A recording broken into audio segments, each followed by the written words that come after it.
यमराज और जल्लाद का न्याय। एक समय की बात है। यमलोक में एक असाधारण चर्चा चल रही थी। यमराज, जो न्याय और मृत्यु के देवता थे, अपने सिंहासन पर गंभीर मुद्रा में बैठे थे। उनके पास एक लंबी सूची थी मृत्यु के लिए चुने गए जीवों की।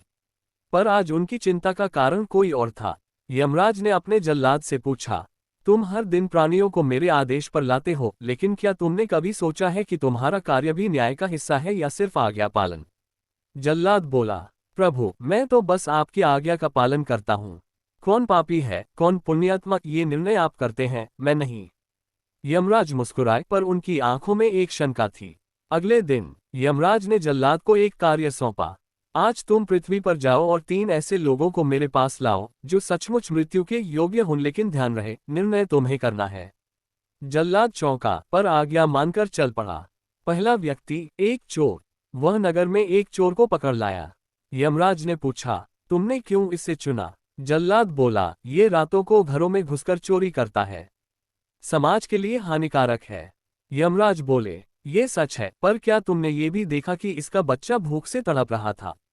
चोरी करना अपराध है, लेकिन इसकी जड़ गरीबी है। क्या यह मृत्यु का पात्र है या व्यवस्था सुधार की आवश्यकता है? जल्लाद चुप हो गया। दूसरा व्यक्ति, एक राजा। अब वह एक क्रूर राजा को ले आया। ये राजा अपने प्रजा का शोषण करता है, कर वसूलता है और न्याय नहीं देता। यमराज ने कहा, ये राजा निस्संदेह अन्याय है, पर उसकी मृत्यु से हजारों लोग अनाथ हो जाएंगे। क्या तुमने विकल्प सोचा? क्या मृत्यु ही समाधान है? जल्लाद का मन फिर उलझ गया। तीसरा व्यक्ति, एक वृद्ध महिला। अंत में वह एक बूढ़ी महिला को लाया।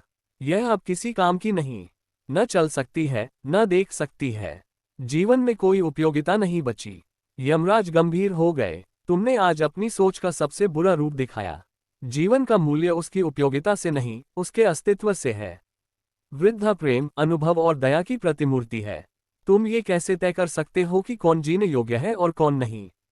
अंत में यमराज ने जल्लाद को पास बुलाया और कहा, आज तुमने सीखा कि मृत्यु देना आसान है, पर न्याय करना कठिन।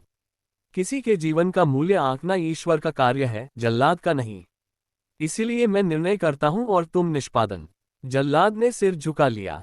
उस दिन के बाद से उसने कभी किसी की मृत्यु को हल्के में नहीं लिया। सीख, किसी के जीवन की अहमियत उसके काम से नहीं, उसके अस्तित्व और संघर्ष से होती है। न्याय करना केवल शक्ति का नहीं, करुणा और समझ का काम होता है।